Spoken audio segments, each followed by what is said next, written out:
నువ్వు ఏం పీకలేవు, అయిపోయింది. మీ కార్యక్రమం ఇది అయిపోయింది, మీ పార్టీది అయిపోయింది, ఎత్తిపోయింది.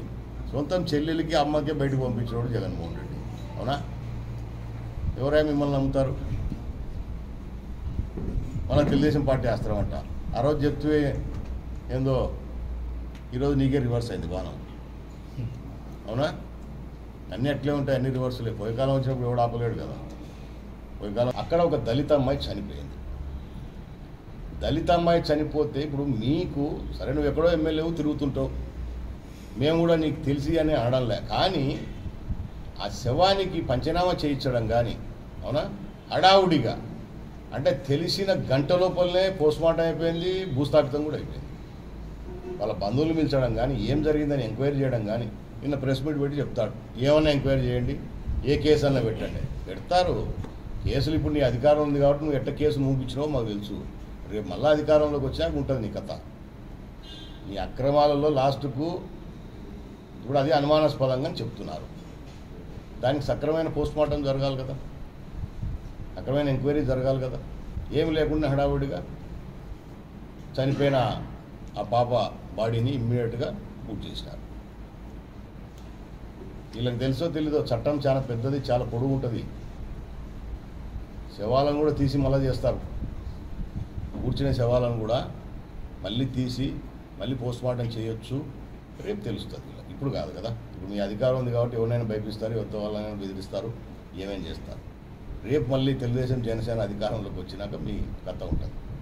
వర్ధన్ బ్యాంక్ నువ్వు చేసిన మోసాలు కానీ, అవునా, ఉద్యోగాలు ఇప్పిస్తాను శ్రీశైలం దేవస్థానం లక్షలు దోచేసినది కానీ, ఒక షాపు టెంపరీ షాప్ ఇస్తే లక్షల రూపాయలు మీరు వసూలు చేసినది కానీ, ఇవన్నీ పీకుతాం రేపు.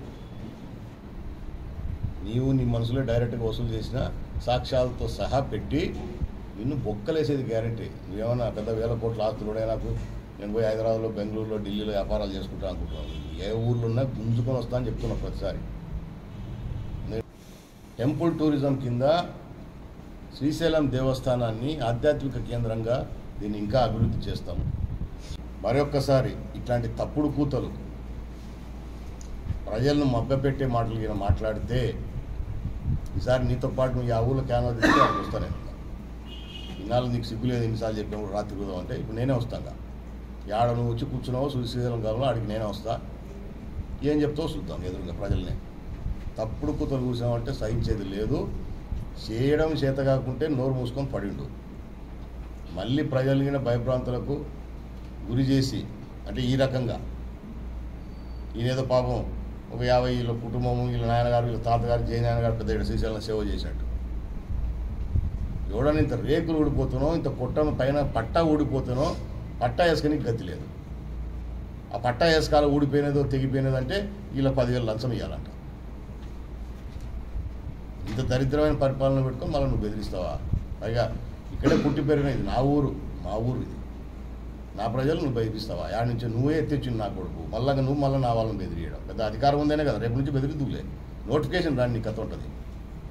మా బిడ్డ జాగ్రత్తగా ఉండు, మళ్ళీ చెప్తా ఉన్నా. ఈసారికి అటువంటి తప్పుడు కూతలు చూస్తే ఒప్పుకునే ప్రసక్తే లేదు. నీ పక్కన వచ్చి కూర్చుంటా, అప్పుడు మాట్లాడుతూ నిజాలు మాట్లాడతావు కదా సచ్చినట్టు. అప్పుడు అబద్ధం మాడితే నేను ఉంటాను కదా పక్కన చూద్దాం. ఇప్పుడు ప్రజల మద్దతుతో రేపు తెలుగుదేశం పార్టీ, జనసేన పార్టీ అధికారంలోకి రాబోతున్నాయి. ఖచ్చితంగా వాళ్ళకి ప్రజలకు మంచి కాలం ఉంటుందని చెప్పి తెలియజేస్తాను. Thank you. ప్రస్తుత శాసనసభ్యులు చక్రపాణి రెడ్డి గారు జగన్మోహన్ రెడ్డి 4 వాగ్దానాలు ఇచ్చి 40 వాగ్దానాలు ఇచ్చాడు ద్వారా.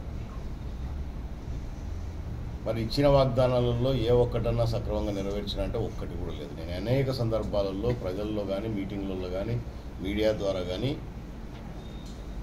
కోరడం జరిగింది, ఛాలెంజ్ చేయడం జరిగింది. ఏం చేసినావు నియోజకవర్గానికి చెప్పుకున్నావు.